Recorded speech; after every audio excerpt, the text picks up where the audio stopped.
Governor Bryan, good evening. Hi. Governor, no rest for the weary. No, but by and large, although as I said to Brian at the beginning, this is a tough time, but by and large, I do love the job. I love the challenges. I love working to try to make people's lives better. I know a lot of people disagree with me, but they shouldn't disagree with my motivation. My motivation is to try to do the best thing for the people of the state, and I enjoy doing it. So well, that shows, Governor, and this is your lucky 7th budget.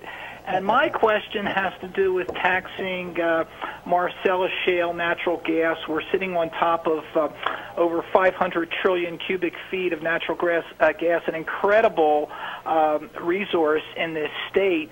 And so the question is, instead of taxing this resource, by its extraction and feeding the general fund and feeding the upward spiral of expansion of government, what are your thoughts on setting up something like the Alaska Permanent Fund, where profits from North Slope oil get returned to the citizenry every year, something like $1,000 to $2,000? Just imagine a tax on Marcellus shale, where every Pennsylvanian receives $1,000 to $2,000. Guess what?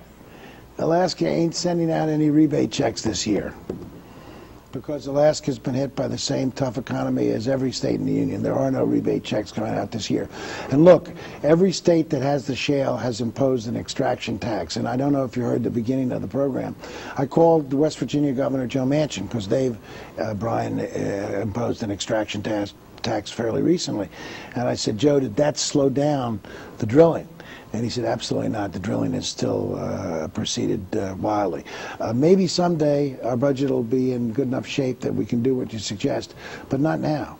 I mean, literally, we're fighting desperately to try to make sure that we don't have to raise your personal income tax, or raise the state sales tax, or take away some of the exemptions, or raise business taxes. And right now, it's, to me, important to make sure that if there's any chance that we don't have a broad-based tax across the board, we can preserve that chance. And taxing Marcellus shale is just one way to try to meet that goal. Maybe someday, but as I said, you'll note this year in Alaska, no rebate checks coming out.